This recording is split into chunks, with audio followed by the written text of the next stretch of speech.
Ta'ala mencatatkan amal soleh dan juga Allah Ta'ala berikan kita kekuatan untuk sampai ke akhir masa nanti kita dapat mendengar dan mengambil pengajaran daripada cerita Nabi SAW. Moga-moga cerita-cerita ini menambahkan lagi cinta kita pada Nabi, menambahkan lagi ketaatan kita kepada Allah Subhanahu wa Ta'ala. Jadi majlis-majlis ilmu ini adalah majlis yang diberkati, yang Allah Ta'ala akan turunkan rahmat, Allah Ta'ala berikan keberkatan dan Allah turunkan ketenangan lagi kebahagiaan. Dan banyak-banyaklah berdoa di dalam majlis-majlis ilmu, sebab setiap doa yang kita ucapkan di dalam majlis-majlis ilmu ini akan dimakbul dan dimustajabkan oleh Allah, seperti mana yang Nabi sebutkan sebagai Raudhah min Riyadil Jannah. Taman-taman syurga ini adalah merujuk kepada majlis-majlis ilmu, dan ini adalah taman-taman syurga di dunia, dan ia mudah-mudahan menjadi membuka jalan, memudahkan perjalanan kita menuju ke taman syurga yang sebenar di hari akhirat kelak, insya-Allah. Amin ya rabbal alamin. Baik, ibu-ibu yang dirahmati oleh Allah Subhanahu wa Ta'ala, hari ini kita berbicara tentang seorang manusia yang besar, yang agung, dan manusia yang disebut-sebut oleh Allah Subhanahu wa Ta'ala sebagai Tuhan Rabbul Alamin. Dan penting tak pentingnya Nabi SAW, tidak ada pilihan melainkan kita kena rujuk kepada dalil-dalil yang disebutkan oleh Allah Subhanahu wa Ta'ala. Saya nak bawa ibu-ibu melihat besarnya Nabi dalam kehidupan ini adalah melalui firman Allah. Allah Subhanahu wa Ta'ala menyebutkan di dalam firman-Nya, "Qul in kuntum tuhibbunallah." Kata Allah Ta'ala, kul, di sini Allah menggunakan fi'lul amar, kata kerja perintah. Kul, katakanlah wahai Muhammad, pesan wahai Muhammad, bagi tahu kepada kaum muslimin wahai Muhammad, in kuntum tuhibbunallah, siapa di antara kamu, di antara umat manusia ni yang mengatakan saya mencintai Allah, saya nak mentaati Allah, saya beriman kepada Allah, bagi tahu pada mereka, fattabi'uni, tidak ada jalan, tidak ada pilihan, syaratnya fattabi'uni, maka ikutilah Nabi SAW. Macam kita lah ibu-ibu yang dirahmati oleh Allah, ada seorang anak perempuan kita berkawan dengan seorang anak lelaki, kita pun tak tahu, di tempat kerja mungkin, di universiti mungkin, kita pesan pada anak-anak kita, kakak, adik, kalau betul nak berkawan, bagi tahu dengan lelaki tu kawannya, jumpa dengan bapa, jumpa dengan ibu. Kalau dia tak jumpa, maknanya dia tak bersungguh-sungguh lah tu. Kita pesan ni, kita letakkan syarat, kalau dia nak berkawan dengan awak, dia kena jumpa ibu, kena jumpa dengan bapa. Maka begitulah Allah Subhanahu wa Ta'ala meletakkan syarat, iaitu kalau sesiapa yang nak mengenali Allah, nak mencintai Allah dan nak mentaati perintah Allah, dia mesti mengikuti Nabi SAW. Dia mesti mengikuti Nabi SAW. Siapa yang mengikuti Nabi, apa? Okey. Baik, minta Puan Siti Arfa off-kan mic. Ustazah Siti Arfa. Ustazah Siti Arfa. Okay, terima kasih. Okey, baik. Minta maaf Ustazah sebut nama Ustazah. Okey, baik. Jadi Allah kata apa? Siapa yang nak mencintai aku, nak mentaati perintah aku, maka mengikutilah jalan Nabi SAW.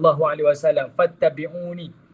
Lalu Allah memberi ganjaran, siapa yang mengikuti jalan Nabi SAW, kerana untuk mencintai Allah, Allah memberikan dua ganjaran dan dua balasan. Pertama kata Allah, yuhibbukumullah, iaitu Allah Ta'ala akan membalas cintanya. Kalaulah ibu-ibu, tak keterlaluan saya nak mengatakan, bila Allah menyebutkan kalimah yuhibbukumullah, Allah membalas cinta kita, artinya Allah meletakkan dirinya sebagai kekasih kita.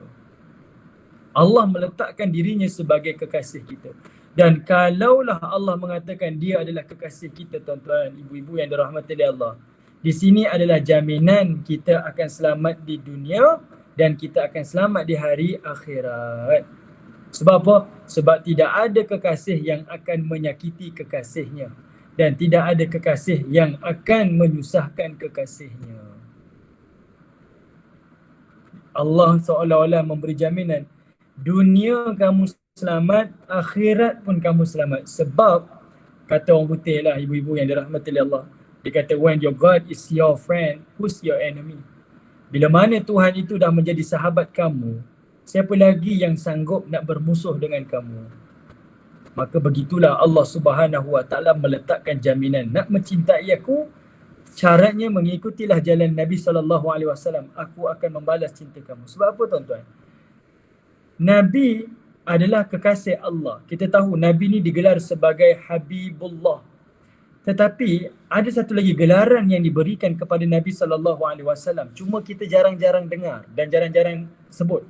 Dalam satu hadis riwayat Abu Daud, Nabi menyebutkan, aku ni dikenali sebagai Khalilullah.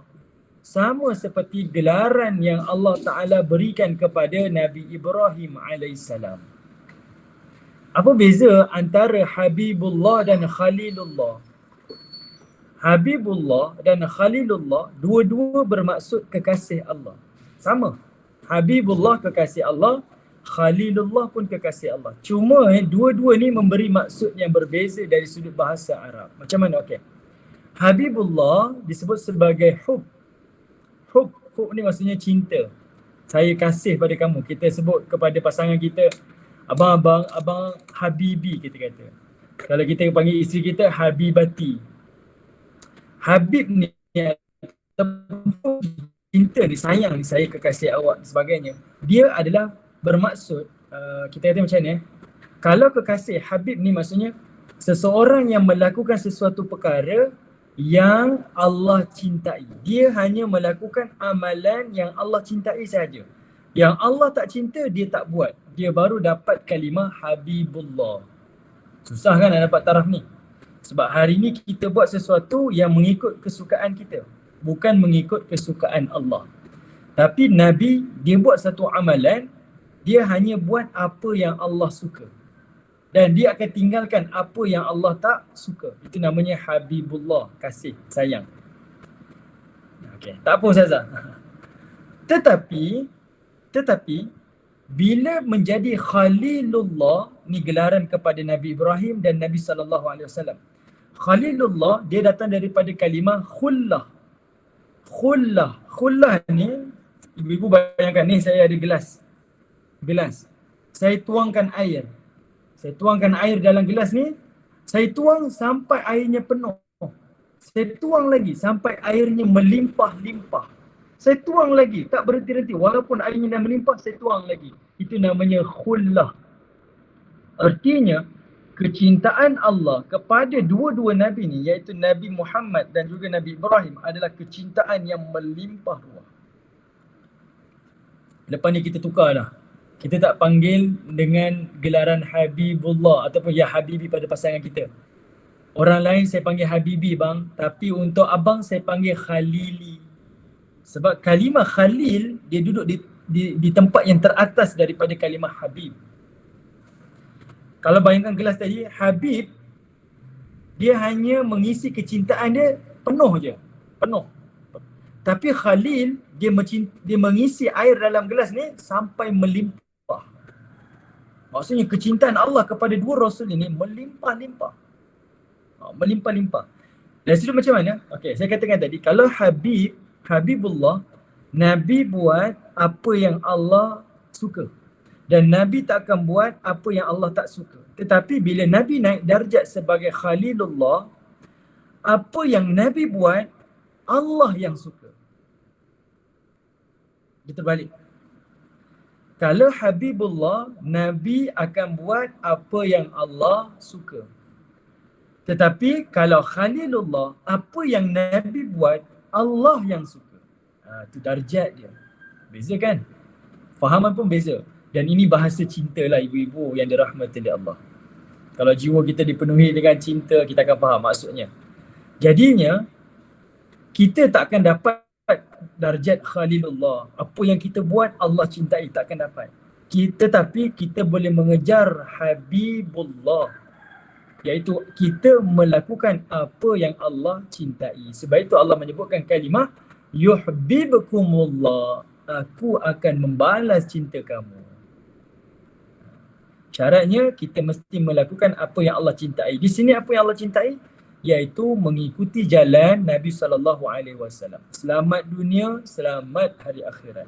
Dan yang berikutnya Allah kata itu baru ganjaran yang pertama, balasan yang pertama. Balasan yang kedua, Allah bagi ekstra ibu-ibu yang dirahmati Allah. Tak cukup dengan sekadar mencintai, tetapi Allah kata wa yaghfir lakum dzunubakum, lebih besar lagi. Allah mengampuni dosa-dosa yang pernah kita lakukan. Ya Allah, ya Tuhanku, beruntungnya orang yang kenal Nabi, orang yang mengikuti Nabi dan orang yang mencintai Nabi SAW. Kerana apa? Kerana Nabi ni dia mengundang cinta Allah kepada kita, dan kerana Nabi kita mengundang pengampunan Allah kepada kita. Tanpa Nabi, tuan-tuan, ibu-ibu yang dirahmati Allah, kita tak kenal Nabi, kita tak nak tahu cerita tentang Nabi. Ia akan menyebabkan kita tak dapat kecintaan Allah kepada kita, dan kita tak akan dapat mengundang pengampunan Allah Ta'ala kepada kita. Ini besarnya Nabi dalam kehidupan kita. Sebab itu Nabi SAW menyebutkan, la yu'minu ahadukum hatta an akuna ahabba ilaih min walidi wa walidi wan nasi ajma'in. Kata Nabi, tak sempurna iman kalian. Tak sempurna. La yu'minu. Tak sempurna ni maksudnya apa? Bila Nabi kata tak sempurna iman, hati-hati. Kita kena buat. Kalau tak buat, tak sempurna iman. Tak sempurna iman, kita dah boleh jangka dah.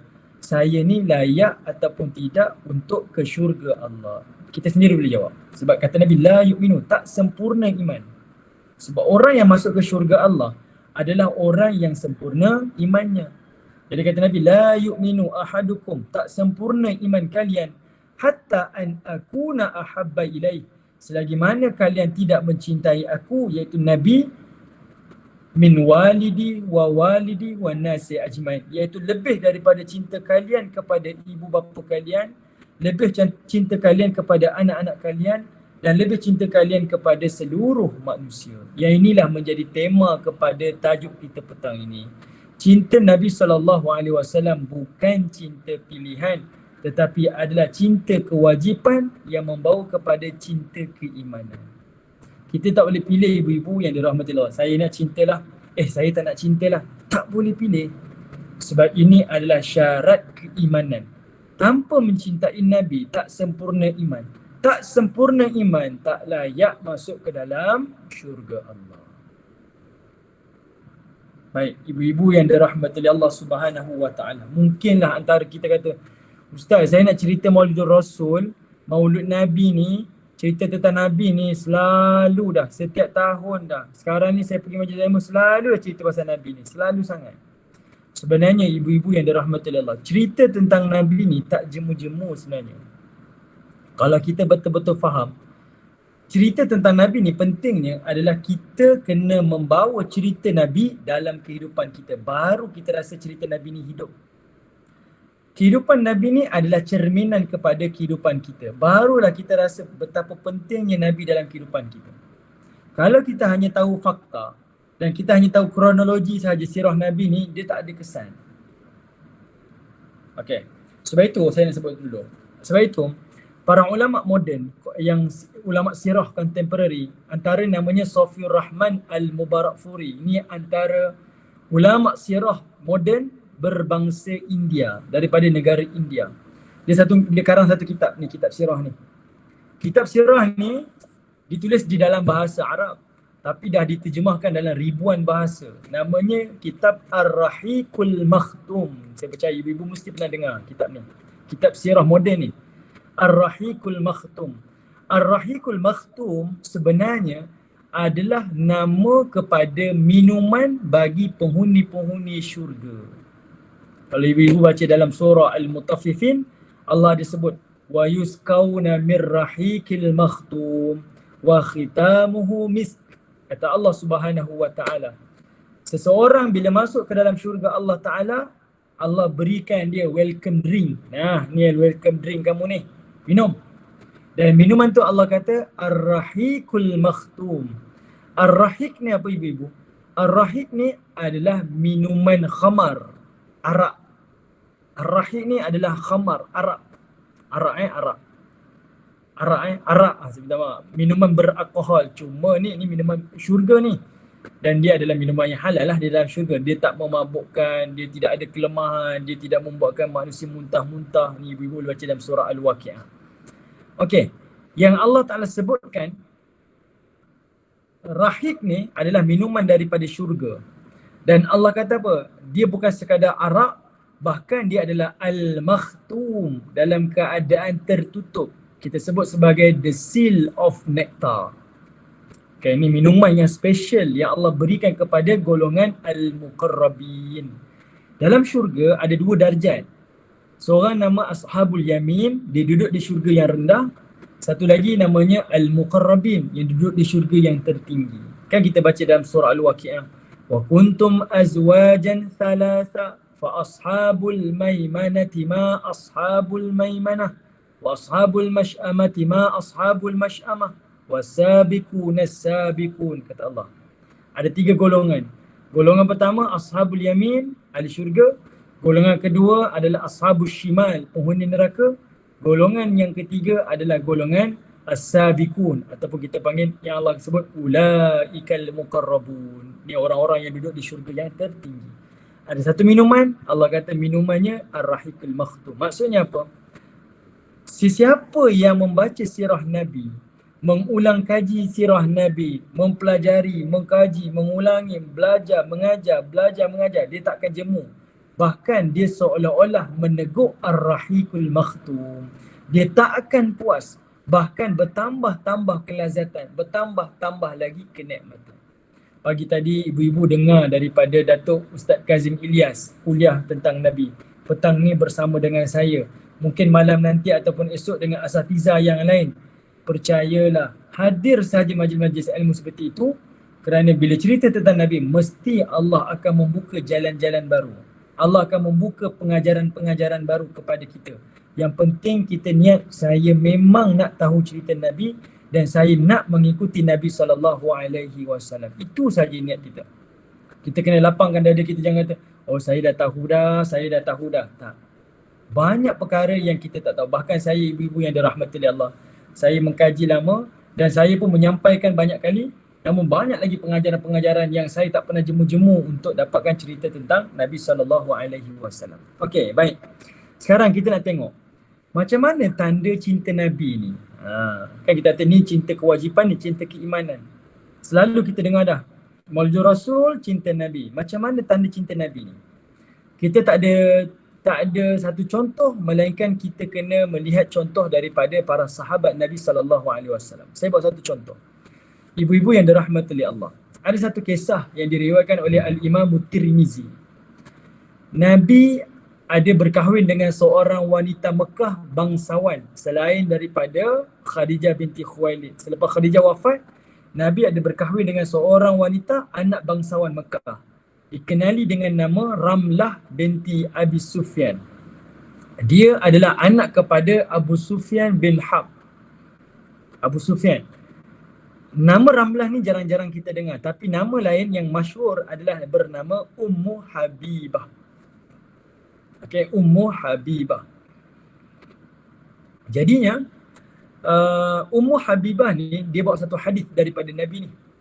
Sebab dia ni orang kaya, orang bangsawan Mekah. Dia boleh beli apa yang dia nak. Dia boleh pergi mana yang dia nak. Dia orang kaya.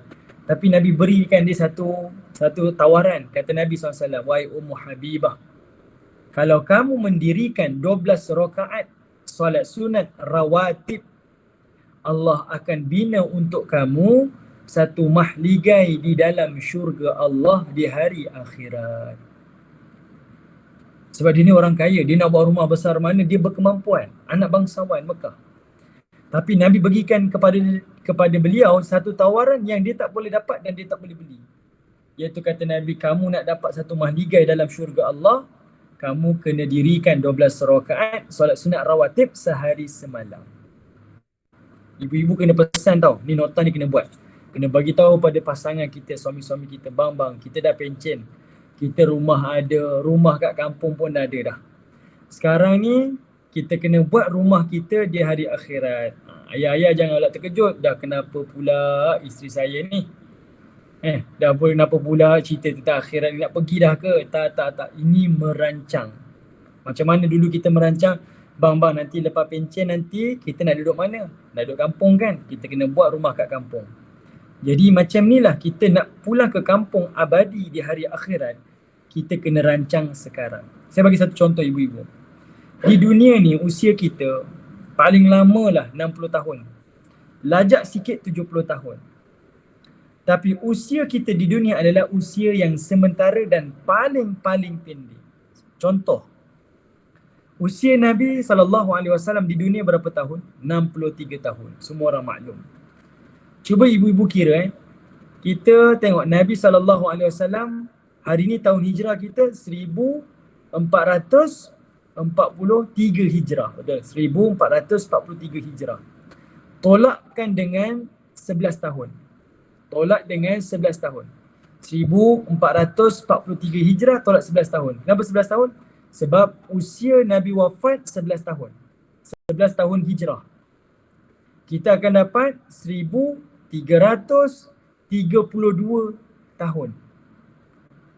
1432 hijrah. Terima kasih. Kita 1432 hijrah. Ibu-ibu tengok kalau kita tengok macam tu 1432 hijrah, itulah usia Nabi di alam barzah. Usia Nabi di dunia 63 tahun. Usia Nabi di alam barzah 1400 tahun yang lebih. Ni baru alam barzah. Belum lagi alam akhirat. Kalaulah alam dunia yang pendek ini kita rancang macam-macam, kita bina rumah sebesar mungkin, untuk kehidupan yang lebih lama di hari akhirat, sepatutnya kita kena rancang lebih lagi. Kita perlu bimbang lebih lagi. Jadi Nabi pesan pada Ummu Habibah ni, wahai Ummu Habibah, kamu kena dirikan 12 rakaat solat sunat ni sehari semalam. Allah akan bina untuk kamu syurga. Sebab di dunia kita nak bina rumah dengan wang ringgit, dengan batu dan simen. Tapi di akhirat nanti kita nak membina rumah kita di dalam syurga Allah adalah dengan 12 rakaat solat sunat rawatib. Hadis ni hadis sahih ibu. Apa dia 12 rakaat ni? Ibu tengok Pertama kata Nabi adalah 4 rakaat solat sunat qabliyah zuhur. Solat sunat sebelum zuhur, buat 4 rakaat. 2 rakaat 1 salam. 2 rakaat 1 salam. Tapi Aisyah dia juga bawa riwayat ini, kata Aisyah, Nabi pernah tunaikan solat sunat sebelum zuhur. Ada kala Nabi buat 4 rakaat 2 salam, ada kala Nabi buat 2 rakaat 1 salam. Maksudnya ibu-ibu ada pilihan. Nak buat 2 rakaat boleh, nak buat 4 rakaat pun boleh. Kalau 4 rakaat kena buat 2 salam. 2 rakaat, 2 rakaat. Itu yang pertama. Yang kedua adalah solat sunat selepas zuhur, iaitu 2 rakaat. Tadi qabliyah zuhur 4, ba'diyah zuhur 2. Kemudian ba'diyah maghrib. Selepas solat maghrib ada solat sunat ba'diyah, buat 2 rakaat. Kemudian solat sunat selepas isya, ba'diyah isya, buat 2 rakaat. Kita dah dapat 10 rakaat. 2 lagi dekat mana? Iaitu solat sunat fajar ataupun solat sunat qabliyah subuh. Maka cukuplah 12 rakaat. Mungkin ibu akan tanya, Ustaz, tapi tak ada pun solat sunat sebelum asar, solat sunat sebelum maghrib, solat sunat sebelum isyak. Solat sunat rawatib yang kita panggil ni, qabliyah ba'diyah ni, dia ada sunat yang muakkad, sunat yang dituntut, dan sunat yang ghair muakkad, sunat yang tak dituntut. 12 rakaat yang Nabi sebut ini adalah 12 rakaat solat sunat muakkad yang sangat-sangat dituntut dan digalakkan untuk kita buat. Okey. Baik, apa yang saya nak ceritakan ibu-ibu, bila Nabi cerita pada Ummu Habibah, kata Ummu Habibah, setelah saya dengar hadis ini daripada Nabi, saya tak pernah tinggalkan solat sunat rawatib 12 rakaat sehari semalam sampai saya meninggal dunia. Saya tak pernah tinggal. Tak pernah tinggal. Inilah namanya cinta. Inilah namanya cinta kepada Nabi SAW. Kita dah dengar kuliah tentang Nabi ni banyak kali. Tapi kita nak nilai pada diri kita, kayu pengukur diri kita. Apa tanda saya cinta Nabi ni? Iaitu mula beramal dengan apa amalan yang Nabi suka dan Nabi suruh. Ni yang isteri Nabi buat dan inilah sahabat Nabi buat. Bila kata perintah buat, mereka buat. Mereka tak tanya, ya Rasulullah, ni solat sunat ke solat fardu ni? Kalau solat sunat, tak apalah, nanti saya buatlah nanti. Minggu depan ke? Tak. Mereka tak kira sunat ke, solat fardu ke, mereka terus laksanakan.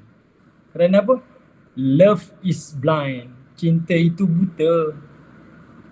Dia buta daripada penderitaan, dia buta daripada kesusahan, dia buta daripada segala-galanya. Yang penting apa yang saya buat adalah untuk dapat cinta awak. Apa yang awak suka saya akan buat. Dan inilah namanya cinta kepada Nabi SAW. Sebab itu saya kata mencintai Nabi membawa cinta kepada Allah. Kata-kata orang bijaksana ibu-ibu, kita ni akan menjadi hamba kepada apa yang kita cintai. Kalau kita cinta pada pasangan kita, kita akan jadi hamba kepada pasangan kita. Kalau kita cintakan kepada harta, kita akan jadi hamba kepada harta. Kalau kita cinta kerjaya kita, kita akan jadi hamba kepada kerjaya kita. Tapi beruntunglah orang yang mencintai Allah kerana dia akan jadi hamba Allah. Okay, jadi cinta Nabi membawa kepada cinta Allah Ta'ala. Okey. Selepas Ummu Habibah, ada seorang perawi ni namanya Anbasah. Dia juga bawa hadis ni. Dia kata apa? Anbasah ni ulama tabi'in. Dia kata apa? Setelah saya dengar hadis ini daripada Ummu Habibah, saya pun tak pernah tinggalkan solat sunat rawatib sehari semalam. Saya pun tak pernah tinggal.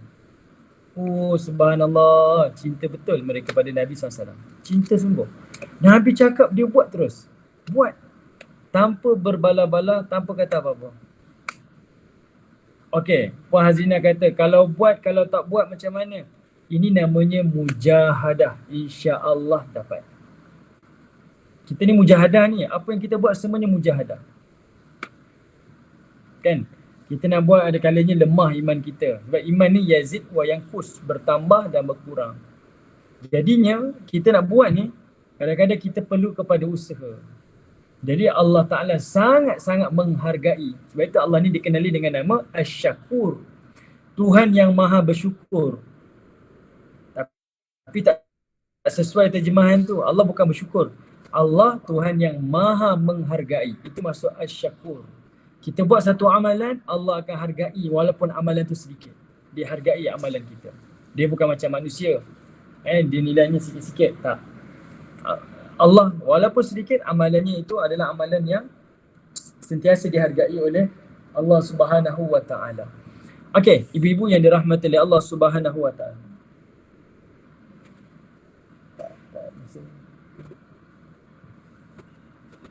Okey, tuan-tuan yang dirahmati oleh Allah Subhanahu wa Ta'ala.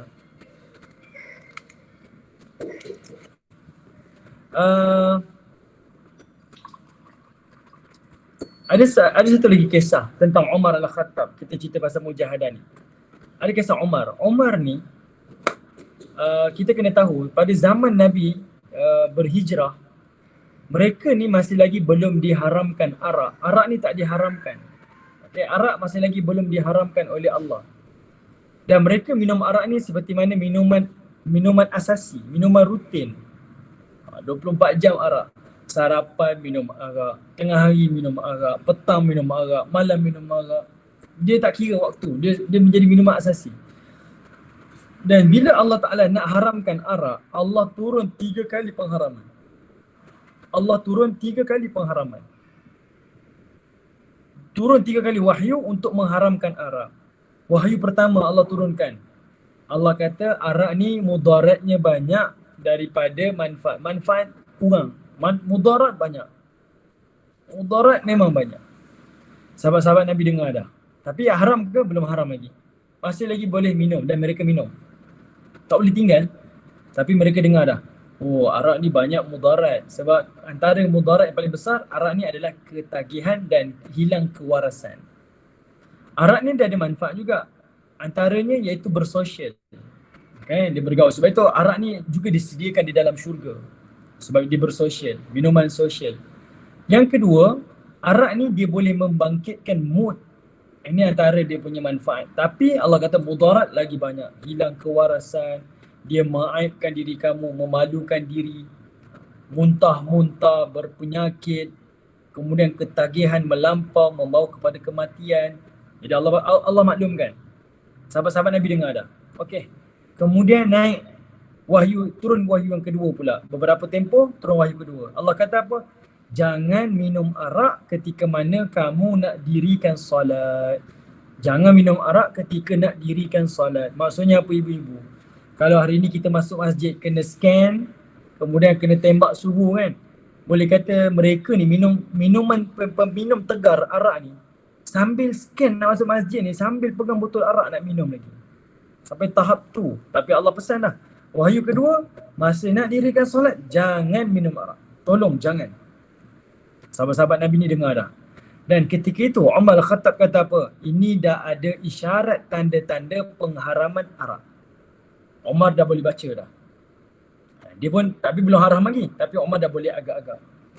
Satu tempoh selesai, Allah turunkan wahyu yang ketiga. Allah kata arak ini haram secara mutlak. Tak boleh minum, tak boleh buat apa-apa. Dia hukumnya adalah haram. Okay, hukumnya adalah haram. Jadinya ibu-ibu yang dirahmati oleh Allah, bila Umar dengan wahyu ini pada Nabi, apa Umar buat? Dia pergi pusing satu kota Madinah dan dia pecahkan semua tempayan-tempayan arak yang ada di kota Madinah dan tidak ditinggalkan walaupun setitis. Setitis pun tak tinggal. Semua tempayan dipecahkan. Maksudnya apa?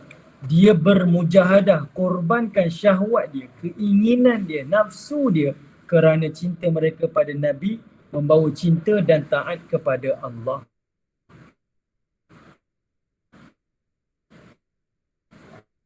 Sebab ini yang buat mereka tinggalkan walaupun keinginan nak.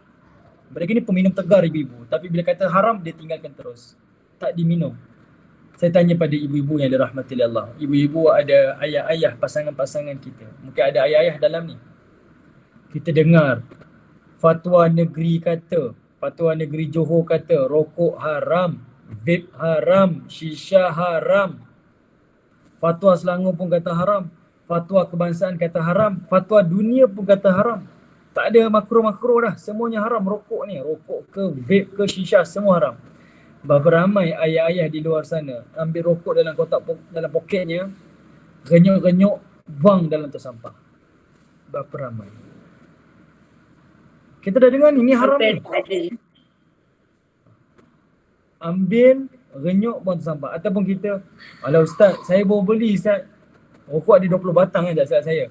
Dalam satu kotak ni. Alah ustaz, saya baru isap sebatang. Sayang nak buang. Biar habis dulu lah. Nanti lepas habis nanti saya tak isap. Tapi tengok yang sahabat-sahabat Nabi, kerana cinta mereka kepada Allah dan Nabi, walaupun terpaksa korbankan syahwat dan keinginan dia sanggup buat dan dia sanggup berkorban. Dan ini namanya love is blind. Nak cinta itu buta. Dia sanggup buat apa saja kerana cinta. Dan ini kayu pengukur kita, ibu-ibu yang dirahmati Allah. Ini kayu pengukur kita. Kita cerita tentang Rasul ni banyak sangat ni. Okay, cinta kita pada Rasul ni banyak sangat kita dengar ni. Apa kayu pengukurnya? Inilah salah satunya. Pertama tadi kisah Ummu Habibah, apa yang Nabi suruh yang pernah kita dengar daripada hadis, buat segera, jangan tangguh-tangguh kebaikan.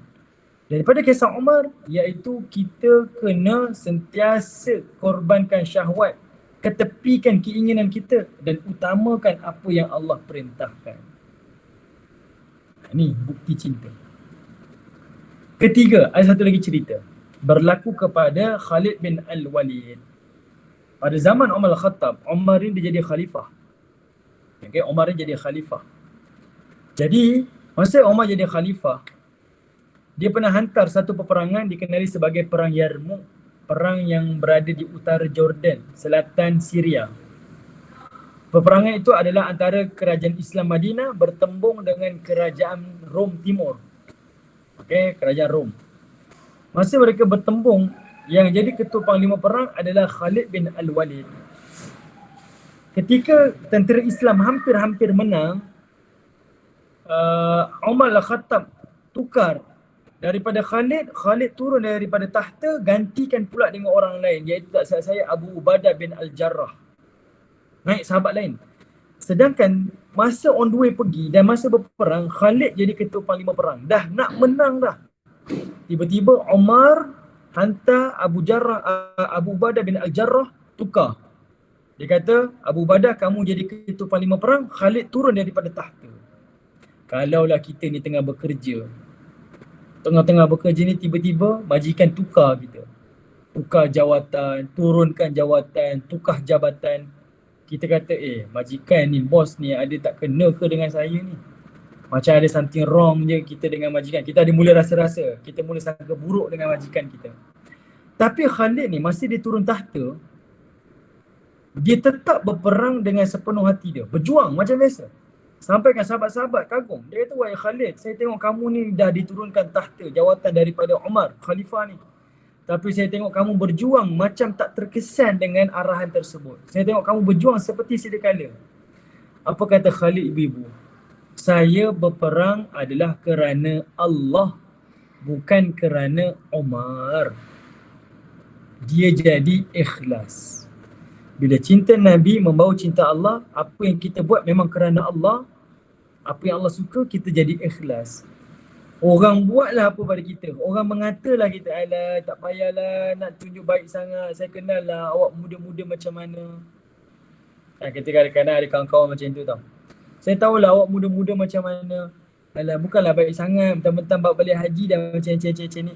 Dia mula macam ceceh, cakap lah kita ni.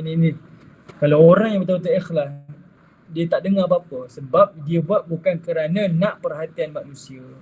Dia buat adalah kerana Allah. Ibu-ibu bayangkan kalaulah dalam masyarakat kita, semua kenal Nabi, semua cinta Nabi, semua ikhlas. Negara ini aman ke tidak? Masyarakat kita aman ke tidak? Aman. Ini pengajaran-pengajaran tanda orang yang mencintai Allah, mencintai Nabi SAW. Okey, baik ibu-ibu yang dirahmati oleh Allah Subhanahu wa taala. Sekarang saya nak kongsikan kepada ibu-ibu. Sebenarnya kita nak dekatkan diri cerita kita dengan Nabi SAW. Contohlah ibu-ibu selalu dengar kan, Nabi SAW ni kalau dia makan, Nabi akan makan sampai habis. Habis makanan, Nabi akan jilat pada jari-jari Nabi SAW. Betul? Kita selalu dengar hadis ni. Dan kita pun buat. Bahkan dalam hadis pula kata, kalau makanan terjatuh daripada pinggan Nabi, jatuh di atas lantai, sebab Nabi makan atas lantai kan. Terjatuh atas lantai, Nabi akan kutip dan Nabi akan makan. Nabi kutip, maksudnya makan Nabi mesti sampai habis. Kalau kita tengok pada literal hadis, zahir hadis, kita buat macam Nabi buat, makan sampai habis, ada sisa-sisa di jari kita jilat. Kalau terjatuh kita kutip dan makan, kita dapatlah pahala sunnah. Tapi bagi masyarakat moden, macam mana dia nak implement hadis Nabi ni dalam kehidupan dia? Contohnya bangsa Cina, dia makan pakai chopstick. Bayangkan kalau bangsa lain pula yang macam Indonesia, makan bakso pula. Dia makan pakai sudu, hirup-hirup kuahnya macam mana. Apatah lagi ada orang di Eropah pula makannya atas meja. Kita pun makan atas meja. Makanan jatuh atas lantai. Bukan atas meja, makan jatuh atas lantai. Boleh ke kita nak kutip kita makan? Kan kotor tu. Macam mana dia nak implement sunnah ni? Rupa-rupanya bagi masyarakat moden, ada benda yang lebih besar lagi. Nabi tak sekadar mengajar cara makan. Rupa-rupanya Nabi mengajar dalam urusan orang mukmin, kalau buat sesuatu perkara, buat sampai sempurna. Buat biar sampai selesai. Dan Nabi ajar paling mudah untuk belajar buat kerja sampai habis ni, sampai sempurna adalah dalam bab makan. Sebab bab makan ni adalah buat perbuatan yang hari-hari kita buat. Berkali-kali dalam sehari kita buat. Jadi kalaulah bab yang remeh ini kamu diajar dan terdidik untuk buat sampai habis, makan sampai habis, dalam hal-hal yang lebih besar, insya-Allah. Nampak? Depan ni kita dah nampak dah. Kalau kita nak buat program, buat betul-betul. Puan Hajar Rabiullah lepas ni nak buat program, dia ajak kawan-kawan buat. Kita semua kena hidupkan sunnah Nabi, buat kerja, buat betul-betul, buat sampai berjaya. Apa yang kita matlamatkan kita mesti capai. Ini namanya sunnah. Kan? Nampak tak? Benda tu dekat rupanya dengan kita. Kemudian ada satu lagi sunnah. Nabi ajar kita, sentiasa mengawalkan yang kanan, mengkemudiankan yang kiri. Betul? Makan tangan kanan, pakai baju tangan kanan, masuk rumah kaki kanan, masuk masjid kaki kanan. Kalau nak tanggalkan pakaian, dahulukan yang kiri. Masuk toilet kaki kiri, keluar rumah kaki kiri, keluar masjid kaki kiri. Tanggalkan pakaian sebelah kiri. Dia ajar mana yang kanan dahulu, mana yang kiri dahulu. Secara zahir kita tahu, saya kalau buat yang kanan, yang kiri ni saya dapat pahala sunnah. Tapi bagi masyarakat moden, apa yang boleh belajar daripada perbuatan tersebut? Rupa-rupanya Nabi ajar adalah menjadi orang yang well managed, orang yang berdisiplin, orang yang teratur dan terancang. Sejujurnya lah, kita tanya pada diri kita. Kita selalu dengar ni, masuk masjid kaki kanan, keluar kaki kiri, masuk toilet kaki kiri, keluar kaki kanan. Kita selalu dengar. Tapi sejujurnya, saya buat ke tidak? Alah ustaz, kadang-kadang saya buat lah, kadang-kadang saya terlupa lah. Kenapa kita terlupa? Kenapa kita kadang-kadang tak buat? Sebab kita tak teratur. Sejujurnya minta maaf semua. Kita tak teratur sebab kita main kelang kabut je kan. Boleh lari, keluar rumah berlari, masuk rumah berlari, nak pergi toilet berlari. Kita jadi tak teratur. Sebab itu kita tak merancang mana yang kanan, mana yang kiri. Nabi buat konsisten sebab Nabi well managed. Nabi berdisiplin, Nabi teratur. Semua yang Nabi buat tu Nabi rancang. Kita kalau bercakap pun kadang-kadang tak merancang. Buat saja, belasah je lah, apa-apa pun cakap tu gitu. Jadi orang mukmin lepas ni belajar daripada Nabi, bukan sekadar zahir yang kanan dan kiri, tapi kita jadi orang yang lebih teratur, orang yang lebih terurus, orang yang lebih tersusun, terorganize kehidupan dia. Boleh ibu-ibu? Ada apa-apa soalan dulu ke? Okey, boleh? Baik. Saya banyak lagi nak share dengan ibu-ibu ni. Darat lagi insya-Allah. Baik, ibu-ibu dan rahmatan li Allah. Kalau ikut sunnah Nabi ni dia ada dua. Ada sunnah yang wajib, ada sunnah yang sunat. Okey, dalam bab sunnah ni ada sunnah yang wajib, ada sunnah yang sunat. Sunnah yang sunat ni misal sunnah yang sunat adalah bersugi. Kalau kita pergi Mekah, Madinah ni selalu dijual kayu sugi kan, kita bersugi tu sunnah. Dan kita berus gigi pun dah dikira sebagai bersugi juga, berus gigi tu. Tapi nak bagi tahu dia adalah sunnah yang sunat. Okay, sunnah yang sunat kita berus gigi kita. Sunnah yang sunat. Tapi sunnah yang wajib apa dia? Adalah menjaga lidah kita daripada menyakiti orang lain. Ada orang dia jaga gigi dia, dia berus, bersugi selalu. Tapi mulutnya celupar. Dia ingat dia melakukan sunnah, rupa-rupanya mendatangkan fitnah. Jadi kita kena tahu apa yang perlu kita utamakan dan apa yang perlu kita kemudiankan. Ni bawa cerita bab sunnah ni. Duk sugi tunjuk depan orang, oh dia ni ikut sunnah ni bagus. Tapi mulutnya ya Allah, lebih baik tutup daripada terbuka. Sebab apa? Sebab saya tak nak dengar apa dia cakap, takut nak dengar. Oh macam tak ada insurans kita orang kata. Kan? Jadi Nabi ajar kepada kita dalam bab seperti itu. Okey. Bab serban, bab janggut, bab berjubah dan sebagainya, ini adalah sunnah yang sunat. Sunnah yang wajib, jaga kebersihan, jaga akhlak, jaga perilaku. Solat-solat ibadah-ibadah khusus tu, solat, haji, puasa, mesti mengikut yang Nabi tunjukkan. Sebab tu ada beza sunnah yang sunat, sunnah yang wajib. Sebab itu ada orang dia punya pakaian dia memang kita kata memang ikut sunnah. Serbannya, jubahnya cantik dah. Tapi perangai ya Allah, Masya Allah, teruknya lah perangai. Kasar kalau bawa kereta dengan maki hamun, merokok pula. Akhirnya orang tak nampak sunnah, bahkan mendatangkan fitnah. Sebab kita tahu antara sunnah yang sunat dengan sunnah yang wajib, mana yang utama? Sunnah yang wajib daripada sunnah yang sunnah. Jadi kalau dah selesai sunnah yang wajib, sempurnakanlah dengan sunnah yang sunat. Kalau tak, jaga dulu yang sunnah yang wajib dulu. Didik diri dulu untuk buat yang sunnah yang wajib, baru buat sunnah yang sunat. Contohlah paling mudah. Ayah-ayah selalu kata, saya ni kahwin, saya ni yang bukan nak kahwin sangat pun. Tapi ini namanya takdir. Hati-hati ya ayah ya. Ucapan kita saya kahwin dua, kahwin tiga ni adalah takdir. Bukan nak sangat pun, tapi ni takdir Allah ni, jodoh saya dengan dia ni. Dalam bab agama kita, takdir ni sebenarnya itu adalah pilihan kita. Jangan kesalahan kita, kita kata ini Allah dah tentukan. Jangan sama sekali. Pilihan, kahwin tu pilihan. Jangan bilang, oh ni awak tak boleh cakap macam ni semua takdir ni. Itu pilihan abang. Senang aje lah kita tuduh orang macam tu kan. Senang aje. Nak itu okey lah, ni pilihan ni takdir saya. Oh, so, semua pakai takdir, senang lah. Seronok lah macam tu. Kita salahkan Allah Ta'ala. Bukan salah diri kita, tapi salahkan Allah. Okey, sebagai contoh mudah. Kalau ada suami kata, saya nak kahwin dua ni sebab sunnah Nabi ni. Kita pun kena jawab, bang, yang abang nak kahwin dua, kahwin tiga tu, itu adalah sunnah yang sunat. Sunnah yang wajib, abang kena adil. Sebab itu poligami menjadi fitnah. Dia tak menjadi sunnah. Sebab apa? Orang duk kerja yang sunat. Yang wajib tu, dia tak buat. Adil jangan cakap lah tak. Kadang balik, kadang tak. Kasih sayang tak ada, nafkah tak ada. Akhirnya mendatangkan fitnah. Okey? Baik. Boleh? InsyaAllah.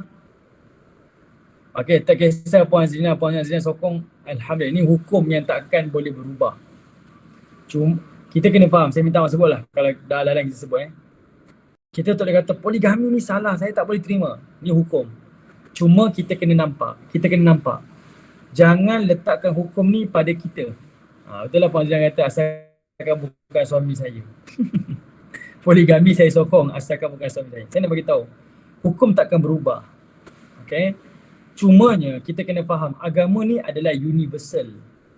Dan jangan tengok hukum ni pada kita. Kita kena adil tengok kepada seluruh dunia. Contohlah misal, saudara-saudara kita di bumi Palestin, di bumi Syria yang suami-suaminya mungkin dah syahid, dah meninggal dunia dalam kancah peperangan. Tidak ada orang yang nak membela mereka. Tak ada orang yang nak membela anak-anak mereka sebab suaminya meninggal dalam peperangan. Maka hukum poligami ni menjadi jalan penyelesaian kepada masalah-masalah saudara kita di kancah peperangan. Sebab itu jangan tengok pada kita ni, tapi tengok secara luas. Ni hukum. Jangan sebabkan kita tak suka, kita duduk di zon yang macam ni, zon selesa ni, kita kata, ni saya tak suka. Tak, ni adalah hukum Allah. Okay? Okay, ini adalah hukum Allah Ta'ala. Tak, ibu-ibu tak selesa, tak suka pun tak apalah. Saya tak menafikan, semua ada perasaan. Cumanya ni sebab ni hukum. Dan suami-suami pun, saya sendiri pun, bila kita sendiri tengok isteri kita bersalin, macam mana dia susah mengandung, kemudian dia susah depan mata kita, macam mana susah dan sukarnya, hati kita sekali-kali tak akan menyakiti hati isteri kita. Saya cakap sebagai seorang lelaki, dan saya pesan pada sahabat-sahabat saya, kalau bab poligami jangan bergurau tak kena tempat. Apatah lagi depan isteri-isteri. Kalau mungkin kita antara lelaki sekadar nak tunjuk belang masing-masing, tahu je penakut semuanya. Cuma saja nak tunjuk dia hebat, gurau-gurau di kedai-kedai kopi, tak ada masalah. Tapi jangan sampai menyakiti hati pasangan kita. Abang nak kahwin, awak nak cakap apa ni semua hukum Tuhan? Jangan. Sebab mereka ni telah melahirkan zurat-zurat kita, berkorban nyawa dan sebagainya, tinggalkan orang tua mereka untuk kita. Kita kena jaga tanggungjawab kita dan menunaikan hak-hak mereka, iaitu pasangan kita. Okey, ibu-ibu yang dirahmati oleh Allah Subhanahu wa Ta'ala. Sekarang saya nak kongsikan kepada ibu-ibu. Cinta kepada Nabi ni penting. Saya sebutkan tadi kan. Nabi ni dia dapat satu pangkat iaitu Khalilullah, kekasih Allah. Cinta Allah yang melimpah ruah kepada Nabi. Ibu-ibu tahu tak, cinta Allah kepada Nabi ni terpercik kepada kita semua. Dan inilah beruntungnya kita menjadi umat Nabi SAW. Sebab cinta Allah pada Nabi Khalilullah tu, kita dapat dia punya percikan-percikan dia, tempias-tempias dia. Apa dia? Banyak contoh lah, tapi yang paling mudah adalah bab umur, usia kita. Usia kita hari ni, usia kita adalah umur yang paling pendek berbanding para Nabi yang terdahulu. Usia kita ni paling pendek berbanding umur Nabi yang terdahulu. Nabi Nuh usianya 950 tahun. Itu baru usia dakwah.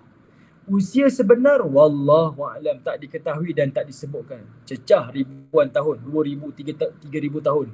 Cecah. Okay, tapi usia dakwah 950 tahun. Macam usia dakwah Nabi lah. Usia Nabi 63 tahun.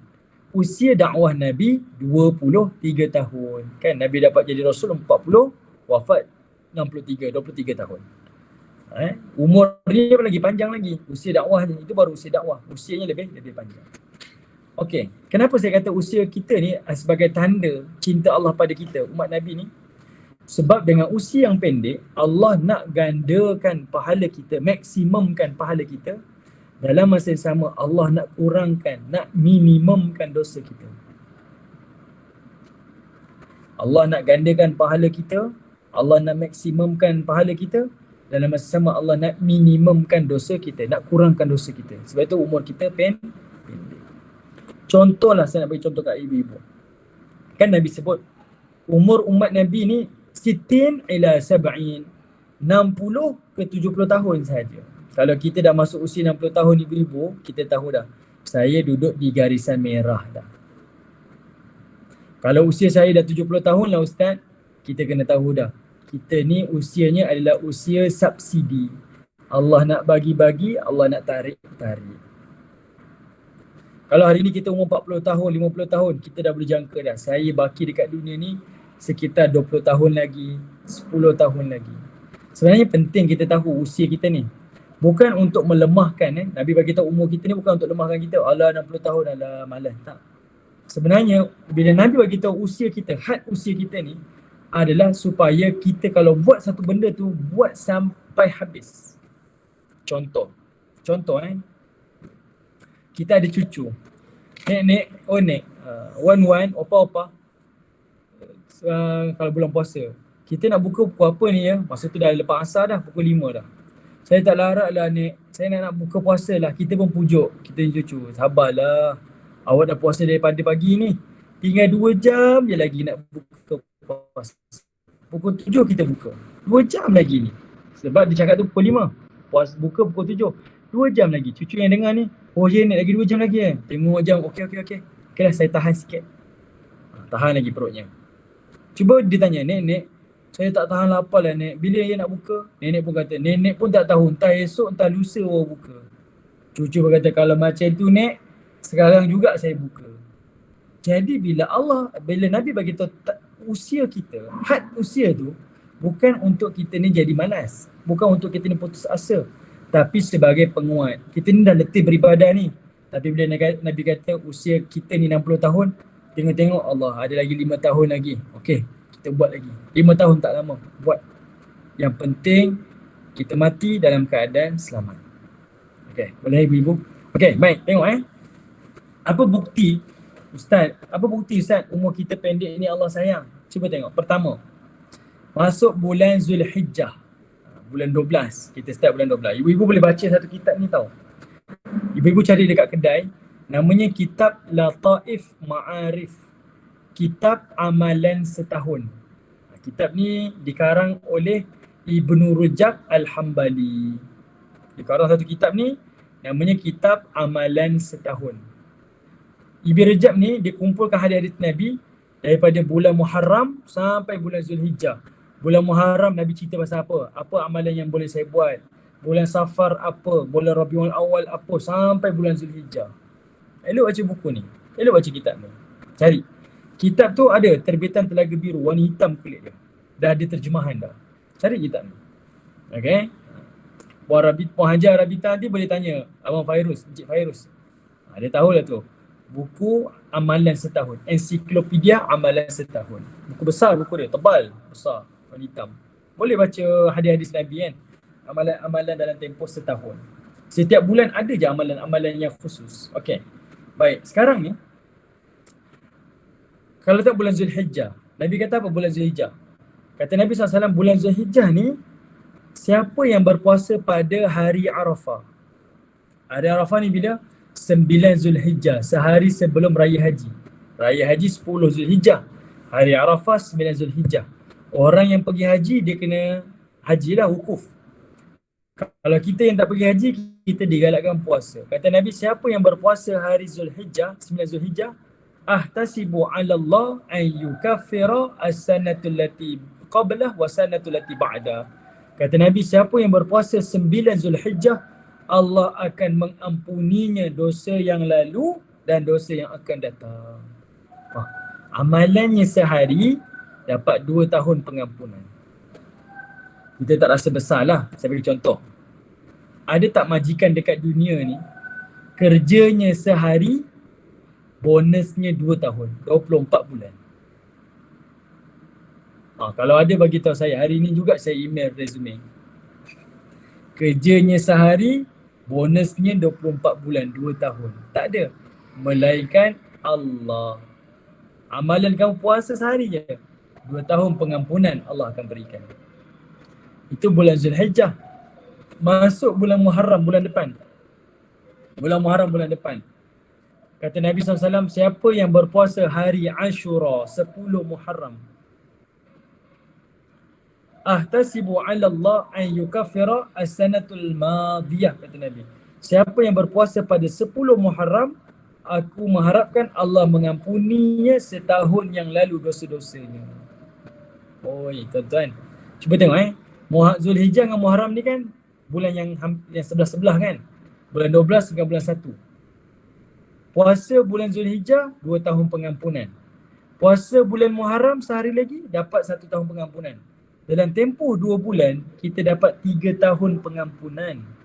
3 tahun pengampunan. Besar ni 3 tahun pengampunan ni. 3 tahun pengampunan. Contoh saya bagi kira-kira mudah. Matematik mudah. Tapi matematik kita tak sama dengan matematik Allah. Contoh ibu-ibu mungkin pernah dengar, Ustaz, saya baru tahulah hadis ni. Sekarang usia saya 40 tahun. Alah, ruginya lah. 40 tahun baru tahu. Tak apa, ibu-ibu pun buat. Setiap tahun buat. Puasa Ashura, puasa hari Arafah. Ashura, Arafah. Tak pernah tinggal setiap tahun. Sampai umur 60 tahun. Maksudnya sepanjang usia 40 ke 60, 20 tahun tu tak pernah tinggal 2 amalan ni. Tak pernah tinggal. Tup-tup pada usia kita 60 tahun, kita meninggal dunia. Innalillahi wa inna ilaihi raji'un kan. Kita dapat ilmu ni umur 40 tahun. Kita pun beramal daripada umur 40 sampai umur 60. Umur 60 kita meninggal. Saya buat kira-kira dengan ibu-ibu. Cuba ibu-ibu kira dalam tempoh 1 tahun, dia dapat 3 tahun pengampunan. 1 tahun dia buat, dia puasa hari Arafah, 2 tahun pengampunan. Puasa Ashura, 1 tahun pengampunan. Maksudnya dia dapat 3 kali pengampunan lah, 3 tahun. 3 tahun pengampunan kalikan dengan 20 tahun dia beramal. Dapat berapa? 60. 60. Kalau kira matematik kita, dia akan dapat 60 tahun pengampunan. Sedangkan usianya saja dah 60 tahun. Umur 60 tahun tu dia meninggal. Beramal sejak umur 40 tahun sampai umur 60 tahun. Dan tempoh 20 tahun dia beramal tu, amalan tu saja dah memberikan pengampunan kepadanya dalam tempoh 60 tahun. Besar ke kecil? Besar, ibu-ibu yang dirahmati Allah. Besar. Ini baru amalan ni, sebab tu saya kata umur kita kecil ni, sedikit ni, pendek ni, tandanya sayang Allah pada Nabi SAW. Sebab Allah nak maksimumkan pahala kita, Allah nak minimumkan dosa kita. Okay. Baik, ibu-ibu yang dirahmati Allah. Mungkin ibu-ibu kata, Ustaz ni, ya Allah, ni amalan dah lepas, Zulhijjah dah lepas, Muharram dah lepas. Ada tak amalan sekarang ke akan datang ke? Ada. Yang paling mudah, Ramadan. Semua orang tahu dah. Bulan Ramadan kata Nabi apa? Man shama Ramadan imanan wa ihtisaban ghufira lahu ma taqaddama min dhanbi. Siapa yang berpuasa pada bulan Ramadan, puasa dengan iman dan pengharapan, ghufira lahu ma taqaddama min dhanbi. Allah hapuskan semua dosa yang pernah dia buat daripada dia kecil sampai saat tu. Umurnya 40 tahun, 60 tahun, 70 tahun. Kalau dia puasa Ramadan tu dengan iman dan pengharapan, Allah ampunkan. Ampun. Besar ni Allah Ta'ala beri ganjaran. Siang hari Ramadan dia puasa, dapat pengampunan penuh sepanjang hayat. Kalau malam hari dia bangun solat malam, ataupun kita panggil solat tarawih, Man qama Ramadan imanan wa ihtisaban. Sebab tarawih itu dikira solat qiyam, solat malam. Ghufira lahu ma taqaddama min dhanbi. Juga mendapat pengampunan penuh daripada Allah. Sejak daripada kecil sampailah ke usia tersebut. Semua Allah ampunkan. Kalau bulan Ramadan tu pula dia jumpa dengan malam Lailatul Qadar. Kenapa kita dapat kelebihan ni ibu-ibu? Sebab kita umat Nabi SAW. Kalau kita umat Nabi Musa, kita tak dapat. Kalau kita umat Nabi Isa, kita tak dapat. Sebab kita ni umat Nabi SAW. Ini namanya khullah. Khalilullah, kekasih Allah. Kita dapat percikan-percikan je ni. Kalau kita Ramadan, kita dapat Lailatul Qadar. Lailatul Qadar ni ibu-ibu jangan tengok besar-besar lah. Saya kena qiyamul lail dan sebagainya. Tak, kita mudah je. Ibu-ibu bangun kan. Bangun-bangun setiap malam sahur kan. Ibu-ibu istighfar sekali. Astaghfirullahalazim. Sekali je. Kebetulanlah malam tu malam Lailatul Qadar. Allah akan catat. Sekali istighfar itu Allah akan catat sepanjang 1000 bulan. Sepanjang 84 tahun. Sepanjang itu dikira sebagai kita sedang beristighfar kepada Allah. Hari ini kalau kita nak buat, tak ada orang boleh angkat tangan, Ustaz, saya ni 24 jam tak berhenti istighfar. Tak ada. Tak ada. Tapi adanya Lailatul Qadar, walaupun kita istighfar sekali, tapi dicatat sepanjang 84 tahun tu, 1000 bulan tu kita beristighfar kepada Allah. Itu baru istighfar. Baru amalan-amalan yang lain. Apatah lagi kalau ibu-ibu pula yang bangun sahur, sediakan makan sahur. Kan Nabi kata siapa yang memberi makan kepada orang yang berpuasa, dia akan dapat pahala orang yang berpuasa tanpa menguranginya. Anak-anak kita masuk pasangan kita ada 7 orang. 7 pahala tu dapat kat kita. Malam tu pula malam Lailatul Qadar. Ibu-ibu kalikanlah dengan 1000 bulan. Tak terkira dah pahalanya. Banyak. Sangat banyak. Kalau ibu-ibu tahajud sikit, baca Quran sikit, beribadah sikit, lagi-lagilah berganda-ganda, berlipat-lipat pahala yang Allah berikan kepada kita. Ini untungnya kita umat Nabi SAW. Sebab itu ini cinta keimanan, bukan cinta pilihan. Baik, ibu-ibu yang dirahmati Allah. Ustaz, saya tanya sikit. Kalau misalnya amalan sepanjang amalan yang Ustaz katakan ini kan, bagi seseorang tu lah dia nak tahu sama ada amalan-amalan ini diterima oleh Allah Subhanahu Wa Taala tu, apakah ciri-ciri dia Ustaz? Ciri-ciri amalan yang diterima.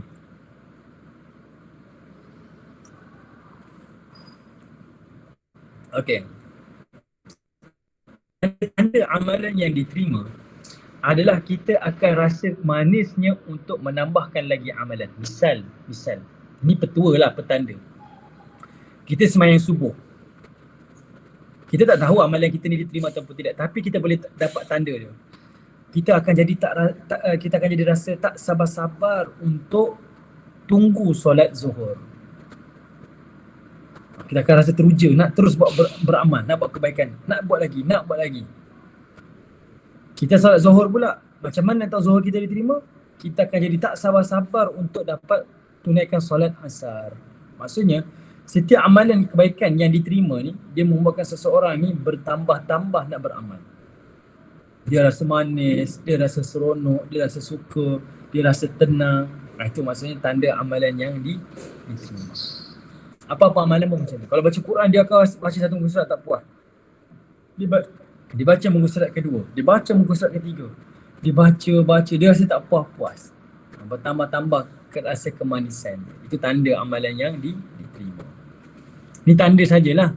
Okay, tapi terima ataupun tidak, Allah Ta'ala yang maha mengetahui. Okay, baik. Ibu-ibu yang dirahmati Allah, terima kasih kepada Ustazah Siti Arfah menambahkan lagi kefahaman kita. Okey, baik, ibu-ibu yang dirahmati Allah Subhanahu Wa Taala. Sekarang kita dengar Ramadan, kemudian Syawal. Syawal pula kita ada puasa sunat 6 kan.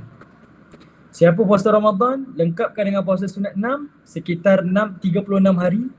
Kata Nabi, dia dah dikira sebagai berpuasa sepanjang tahun. Kita maklum dah hadis ni. Nabi Daud, kata Nabi SAW, adalah puasa yang paling terbaik adalah puasa Nabi Daud. Sebab Nabi Daud sehari puasa, sehari tak. Sehari puasa, sehari tak. Kalau ikut logik akal kita, matematik kita kira-kira, Nabi Daud ni sebenarnya dalam tempoh setahun, Nabi Daud puasa hanya 6 bulan sahaja. Betul tak? Kalau kita kira lah, sebab dia sehari puasa, sehari tak. Sehari puasa, sehari tak. Maksudnya dalam tempoh setahun, Nabi Daud puasa 6 bulan. 6 bulan sahaja. Tapi umat Nabi, dia tak puasa sampai 6 bulan. Dia puasa 36 hari je. Tapi Allah kira lebih baik daripada puasa Nabi Daud. Sebab amalannya dikira sepanjang tahun dia berpuasa kepada Allah. Nah, ini ganjaran yang Allah limpahkan kepada umat Nabi SAW. Okey, baik. Ibu-ibu mungkin kata, Ustaz, itu amalan yang akan datang lambat lagi, Ustaz. Ada tak amalan yang saya nak buat sekarang? Ada tak? Jawapannya ada. Jawapannya ada. Apa dia? Pertama, solat sunat fajar. Solat sunat fajar. Solat sunat fajar ni adalah solat sunat qabliyah subuh. 2 rakaat. Siapa yang tunaikan solat ini, dia lebih baik daripada dunia dan seisinya. Okay. Siapa yang solat ni dalam bahasa kita, siapa yang solat sunat qabliyah subuh, dia jadi orang yang paling kaya raya. Paling kaya raya. Orang yang paling kaya raya. Sangat-sangat kaya raya. Okay, baik. Sangat kaya raya. Hari ni ada orang boleh beli kereta Merc sebiji. Ada orang boleh beli kereta itu sebiji. Boleh beli rumah tu sebiji. Tapi tak ada orang boleh beli kereta Merc 100 biji. Tak ada orang beli rumah sampai 1000 buah. Tak pernah lagi. Tak sampai. Dia kekaya dia macam mana pun dia tak mampu buat macam tu. Macam siapa nama tu? Prince, apa nama adik King Salman tu. Dia buat satu Jeddah Tower kan. Menara tertinggi di dunia hari ni. Di Jeddah. Okay. Dia buat atas nama dia. Talal nama dia. Prince Talal nama dia. Dia buat. Walaupun dia kaya, dia boleh buat menara paling tinggi di dunia. Dia belum tentu lagi dapat dirikan menara setinggi itu dalam 8,000 ke 10,000 ke ataupun 1,000 ataupun 100 menara tertinggi yang sama. Dia tak boleh buat. Sebab kekayaannya terhad.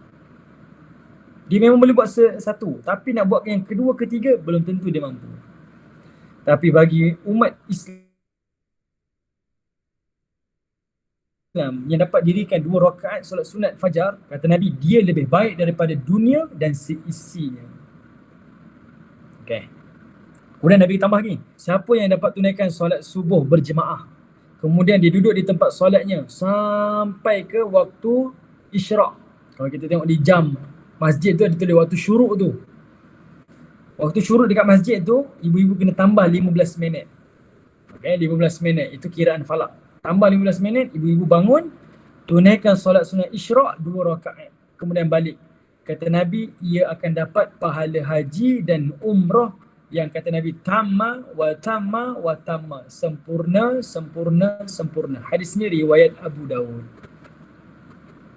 Dapat Nabi jamin sempurna. Orang yang pergi haji umrah hari ni belum tentu lagi sempurna.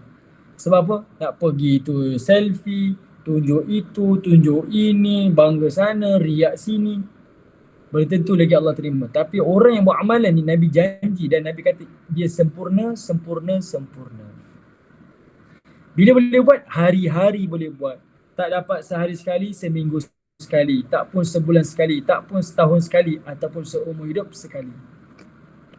Berapa jam je ibu-ibu? Hanya 2 jam. Kan daripada subuh sampai ke isyraq tu tak panjang, 2 jam je. Dapat pahala ni. Ini Allah ni maha adil. Allah ni maha adil. Sebab apa? Mungkin ada orang kata, saya ni tak mampu Ustaz nak pergi Mekah ni, duit pun cukup-cukup je komitmen. Allah adil dan Allah tahu susah kita. Dan Allah bagi peluang buat amalan-amalan macam ni. Kalau ada amalan macam ni, kita tak ada alasan untuk tak dapat. Okay? Ibu-ibu yang dirahmati oleh Allah Ta'ala. Ada contoh lain tak? Ada juga. Ada satu hadis ni ibu-ibu dengar. Ada seorang isteri Nabi ni bernama Juwairiyah. Salah seorang isteri Nabi nama Juwairiyah.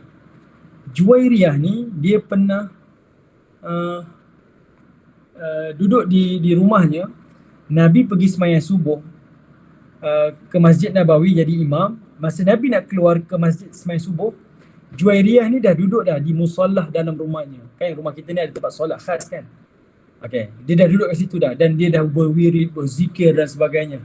Kemudian Nabi balik. Nabi balik ni ketika waktu isyraq. Waktu syuruk lah, lepas tu naikkan solat sunat isyraq tu, dah pukul 7 lebih.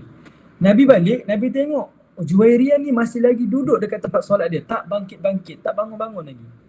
Dan Nabi kata panjangnya lah wirid kamu ni Juwairiyah. Juwairiyah kata, ya betul lah saya ni wirid panjang.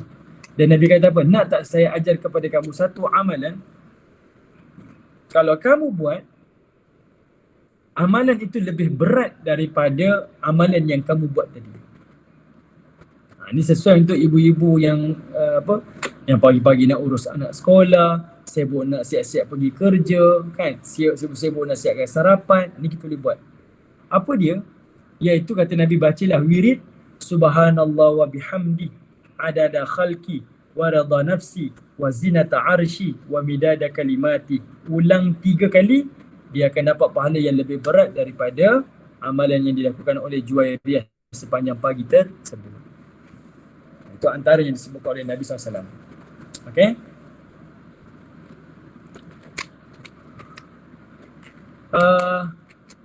Ada tak amalan, ada ibu tanya, Ustaz, ada tak amalan yang kalau saya buat sehari berkali-kali? Ada. Tadi amalan yang sehari sekali. Sekarang ni amalan yang sehari berkali-kali boleh buat.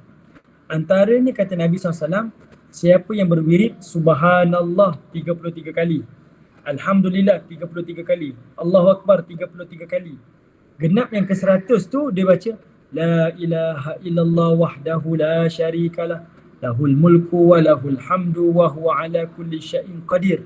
Kata Nabi, Allah akan ampuni dosa-dosanya walaupun dosanya sebanyak buih di lautan. Semuanya diampuni. Ustaz, itu yang namanya tasbih Fatimah ke Ustaz? Ya, betul. Betul. Tapi Nabi ada sebut dalam hadis yang khusus. Nabi kata siapa yang buat, Allah akan berikan pengampunan. Kalau ibu-ibu buat sejam sekali, sehari boleh dapat 24 kali pengampunan. Kalau ibu-ibu buat setiap kali solat fardu, sehari dapat 5 kali pengampunan, berulang-ulang. Allah Maha Kaya ibu-ibu. Kan Nabi sebut siapa yang pergi ke masjid, setiap langkahnya itu menghapuskan dosa dan mengangkat darjat. Sebenarnya masjid itu isyarat. Tak semestinya masjid.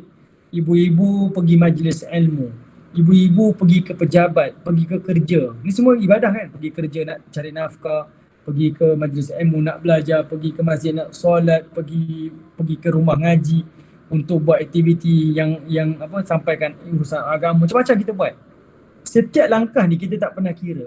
Tak pernah kira. Tapi kalau ibu-ibu ada jam yang smartwatch hari ni, yang dia boleh ada step tracking tu, dia boleh check berapa langkah kita sehari tu. Kadang-kadang kita tak percaya. Langkah kita sehari 3,000 langkah, 5,000 langkah, 10,000 langkah. Minimum orang yang malas, maknanya dia kurang berjalan, minimum dia akan berjalan 3,000 langkah. Minimum. Kalau ibu ada jam tu, ibu boleh detect. Bayangkan kalau setiap langkah ni ke arah kebaikan. Rupa-rupanya kita tak sedar. Sehari yang kita tak pernah kira, Allah beri pengampunan mengikut langkah kita, dan Allah mengangkat darjat kita mengikut langkah kita. Subhanallah. Ini antara amalan yang termasuk majlis ilmu di secara maya ni semua Allah Ta'ala limpahkan. Sebab itu matematik kita ni, jangan ikut matematik Allah, dia tak sama. Macam kita selalu fikir lah, kalau hari ni di Malaysia Lailatul Qadar, dekat Mekah belum Lailatul Qadar lagi ni. Sebab dekat Mekah sekarang ni baru pagi, beza 5 jam. Kita pukul 3, kat sana baru pukul 11. Lebih kurang kita kira macam tu kan. Macam mana pula? Nanti esok kita selalu buat macam tu. Kita tak boleh berfikir sebab perkara ghaib ni di luar daripada alam kita. Dia tak sama dengan kita. Okay, jadi majlis ilmu secara maya ke ataupun secara offline zahir ke sama. Okay. Setiapnya semuanya akan dicatat pahala oleh Allah Ta'ala. Penting istimewanya kita yang berumur pendek kerana umat Nabi SAW. Okey, ibu-ibu yang dirahmati oleh Allah. Saya percaya dekat sini ramai ibu-ibu, ustazah-ustazah yang dirahmati. Ada satu amalan Nabi sebut khas untuk kaum wanita, kaum ibu-ibu. Kata Nabi SAW, saya rasa hadis ni saya pernah sebut dah sebelum ni kot.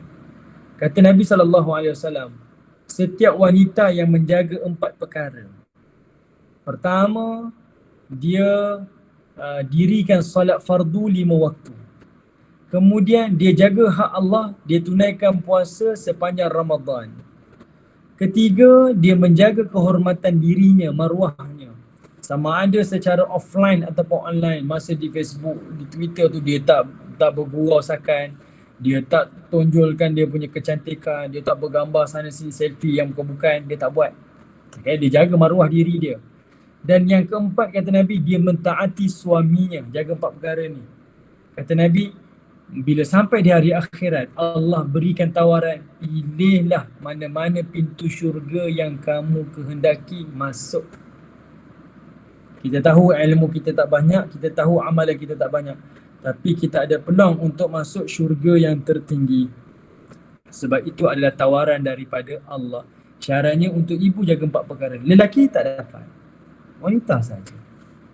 4 perkara ni. Kenapa? Kita umat Nabi SAW. Pilih. Macam ayah-ayah kita lah offer. Awak nak pergi mana minggu ni? Nah, ambil kad kredit saya, pergilah mana-mana, awak swipe. Masuklah mana-mana shopping complex yang awak nak masuk, belanjalah apa yang awak nak, silakan, saya tak halang. Macam mana ibu-ibu? Sepanjang malam tersenyum tidur.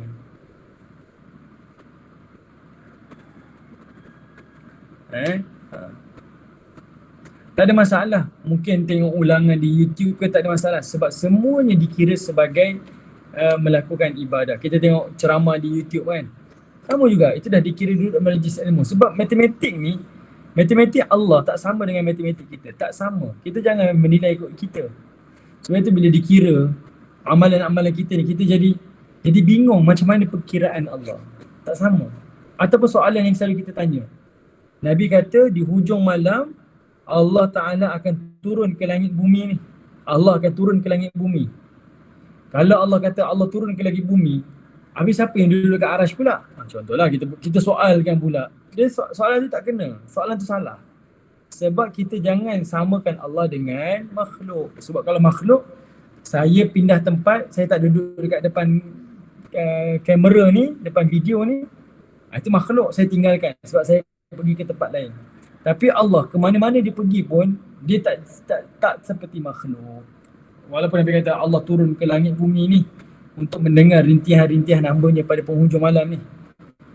Tak bermaksud Allah tinggalkan arash ke apa ke. Wallahu a'lam, kita tahu. Sebab itu jangan nilai matematik kita sama dengan matematik Allah. Tak sama sekali. Okey?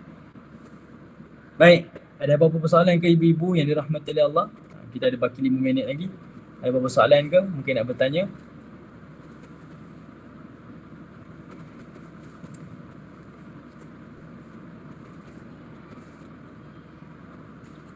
Assalamualaikum Ustaz. Silakan tanya. Ustaz, saya nak tanya, sekarang kan semua online kan Ustaz? Banyak benda lah yang kita buat online, termasuklah kita beramai-ramai berselawat secara online di sepertiga akhir malam dan juga bertahajud, berkiam mulai beramai-ramai. Adakah masa kita buat secara berjemaah ini akan defeat the purpose of berkiam mulai atau bertahajud secara bersembunyi, eksklusif? Macam tu lah. Okay. Sebenarnya dalam bab sunat, dia mesti dilakukan secara sembunyi ataupun kita sebut eksklusif. Dalam bab yang fardu, kita kena buat secara berjemaah. Tapi dalam bab yang sunat kita kena sembunyi-sembunyi. Kena buat bersendiri-sendiri. Tak ada galakan untuk melakukan secara jamaah. Okay, macam saya tak pastilah ada ke orang tahajud berjamaah secara online pula kan. Mungkin secara zahirnya kita pernah lah dulu kalau Ramadan selalu kita buat tahajud di masjid kan. Tapi kalau online saya tak pastilah ada ke tidak. Tapi kalau bab sunat sebenarnya digalakkan buat bersendirian. Bahkan kita ni solat sunat rawatib tadi pun solat fardu je di masjid. Kalau solat qabliyah ba'diyah digalakkan buatnya di rumah. Tapi kalau nak buat masjid tak ada masalah. Tapi galakkan afdal di rumah. Okay, itu yang saya boleh jawab lah. Baik, tadi ada soalan yang kata macam mana. Okay, ada soalan kata macam mana dapat redha suami. Dan dapat redha suami ni dia umum lah. Benda ni lebih kepada jawapan yang umum. Cuma saya boleh mudahkan. Kita kena Ustazah pun dah kata dah, muhasabah, minta restu dan sebagainya lah. Kita saling minta maaf kan sebelum tidur dan sebagainya. Tapi kita kena tahu setiap tanggungjawab ada pada suami dan juga ada pada isteri. Kita laksanakan tanggungjawab, insya-Allah hak akan tertunai. Kita jangan claim hak kita. Abang saya nak hak macam ni, sayang saya nak hak macam ni. Tak. Suami isteri kena jalankan tanggungjawab, hak akan tertunai secara automatik. Apa hak isteri, apa hak suami? Apa tanggungjawab suami, apa tanggungjawab isteri? Tanggungjawab suami, kalau kita tengok dalam kita punya contoh formulanya, tanggungjawab suami adalah menyayangi isterinya. Dia kena berikan nafkah zahir dan nafkah batin. Nafkah zahir ni cukupkan keperluan pakaiannya, makan minumnya, tempat tinggalnya. Ini kasih sayang dia. Manakala batin ni kena gembirakan hati isteri. Batin ni selalu orang terjemahkan salah. Dia tak sekadar hubungan sahaja, tapi dia lebih kepada membahagiakan, menenangkan, menggembirakan isteri, sama ada dengan surprise ke, kejutan ke, gurau senda ke, itu. Dan kita kena tanya, kalau saya sebagai suami, saya akan tanya diri saya, bila last saya ketawa dengan isteri saya? Kita sendiri tanya, kan? Manakala isteri pula, tanggungjawab dia adalah mentaati suami. Mentaati suami. Isteri yang tak taat suami, dia boleh jatuh nusyuz, derhaka. Manakala suami yang tak sayang isteri pun boleh jatuh nusyuz, derhaka kepada suaminya. Kan? Okay. Nampak tak? Dua-dua jangan tahu. Suami sayang isterinya, isteri taat suaminya, selesai. Masing-masing jalankan tanggungjawab, masing-masing akan dapat hak masing-masing. Okay? Betul. Melayan emosi, perasaan, semua termasuk dalam hal-hal yang batin. Okey, baik. Tadi ada soalan. Sorry. Nak sambung tanya yang Ustaz tengah explain ni pasal suami isteri ni. Ada tak istilah macam mutual understanding dalam bab isteri meminta kebenaran suami dalam melakukan beberapa perkara? Maksudnya kita dah understood. Kalau kita pergi tu contohnya kedai depan, suami tak marah punya sebab dah ada mutual understanding, boleh pergi, tak perlu minta kebenaran every time ke macam mana Ustaz? Yeah. Boleh tak macam tu? Okey. Dalam hal-hal yang masing-masing faham, masing-masing faham, suami pun dah tahu, dah maklum dah, maka tak memerlukan kepada keizinan sebab keizinan itu dah berbentuk umum. Keizinan itu dah berbentuk umum. Yalah, lagipun agak sukar untuk setiap perkara tu perlukan kepada keizinan sebab ada kala benda tu difahami. Bang saya nak pergi ni. Suami pun tahu dah setiap pagi isteri akan hantar anaknya pergi sekolah. Kan? Hantar pergi sekolah, ulang alik. Benda tu dah jadi rutin, maka tak perlu kepada keizinan. Sebab keizinan suami tu dah secara umum dah. Dah dibenarkan. Tadi ada soalan tadi berkaitan dengan shell out. Adakah shell out ni mengikut sunnah?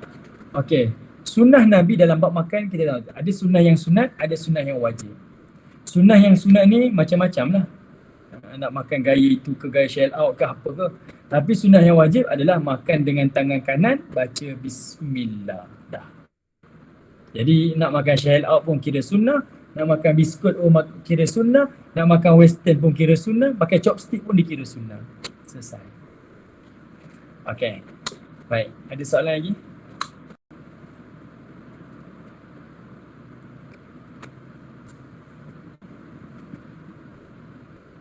Ustaz, rasa bolehlah kita tutup dengan doa kerana nak dekat azan pun kan saya rasa. Boleh insya-Allah. Bismillahirrahmanirrahim. Alhamdulillahi rabbil alamin. Hamdan hamidin, hamdan syakirin, hamdan salihin, hamdan sabirin, hamdan dzakirin, hamdan yuafi ni'amahu wa yukafi mazidah. Ya Rabbana lakal hamdu kama yanbaghi lil jalali wajhika wa 'azimi sultanik. Allahumma ighfir lana dhunubana wa liwalidina warhamhum kama rabbawna sighara wal jamil muslimin wal muslimat wal mu'minin wal mu'minat al ahya'i minhum wal amwat. Allahumma inna nas'aluka al huda wat tuqa wal afafa wal ghina. Allahumma inna nas'aluka 'ilman nafi'a wa rizqan tayyiba wa 'amalan mutaqabbala. Allahumma kfina bihalalika an haramik wa aghnina bifadlika amman siwak. Allahumma inna na'udzu bika minasy syiqa wan nifaq wa su'il akhlaq. Allahumma inna na'udzu bika min nari jahannam wa na'udzu bika min adzabil qabr ونعوذ بك من فتنة المحيا والممات ومن شر من فتنة المسيح الدجال. ربنا هب لنا من أزواجنا وذرياتنا قرة أعين وجعلنا للمتقين إماما. ربنا آتنا في الدنيا حسنة وفي الآخرة حسنة وقنا عذاب النار وأدخلنا جنة مع الأبرار يا عزيز يا غفار يا رب العالمين. صلى الله على سيدنا محمد وعلى آله وصحبه وبارك وسلم والحمد لله رب العالمين. تقبل الله منا. Terima kasih. Terima kasih semua. Terima kasih Ustaz. Terima kasih